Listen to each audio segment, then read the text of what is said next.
जय माता दी सभी को। हर हर महादेव।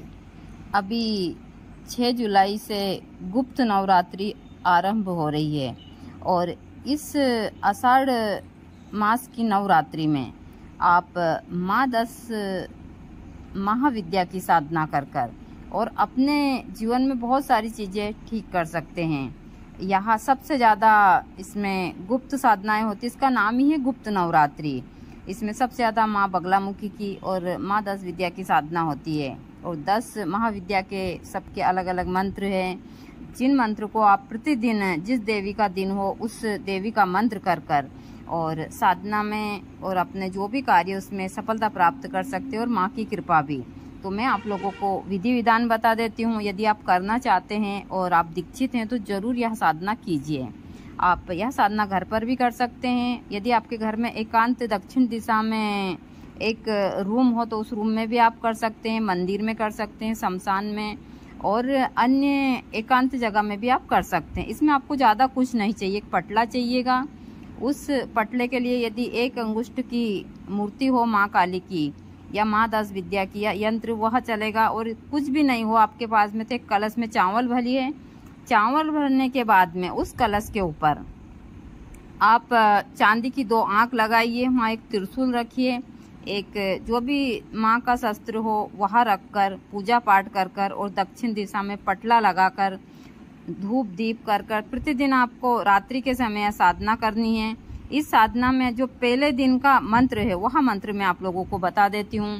इस मंत्र की आपको स्फटिक की माला से प्रतिदिन 11 माला करनी है।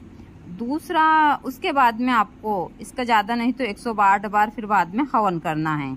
आप ध्यान न्यास प्राणायाम कर आसन शुद्धि कर अचमनी कर अपने गुरु का मंत्र का जाप कर गणपति जी के और फिर माँ की जो भी प्रार्थना वगैरह कर आप मंत्र के जाप के लिए बैठ सकते हैं। दक्षिण दिशा में मुंह कर और मंत्र इस प्रकार है।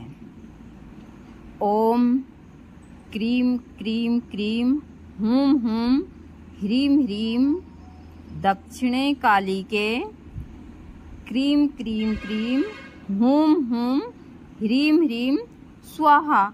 जब आप माला से जाप करें तो आप नमः बोल सकते हैं, जब आप हवन करें तो स्वाहा बोल सकते हैं।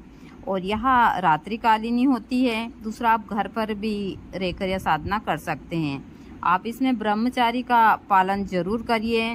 दूसरा, आप एक टाइम इसमें खाना खा सकते हैं और आप 9 दिन तक जमीन पर ही सोइए, जहाँ पर आप पटले वगैरह की यानी कि माँ की जो स्थापना करते हैं आपको वहीं सोना है।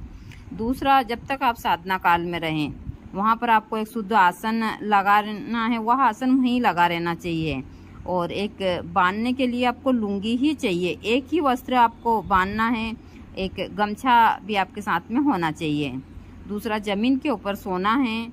बहुत सारी चीज़ें हैं जो बाहरी चीज़ों से बचना है, लड़ाई झगड़ा, महिलाओं से वार्तालाप करने से या फिर बाहर जाने से 9 दिन तक एकदम शांत और उस हिसाब से रहना चाहिए ताकि आपको किसी भी चीज़ में कोई दिक्कत ना आए। और यह चीज़ें मैं हमेशा बताती रहती हूँ कि यदि आप एक साधक हैं तो आपको बहुत सारी चीज़ों का सामना करना पड़ सकता है, तो आप यह ध्यान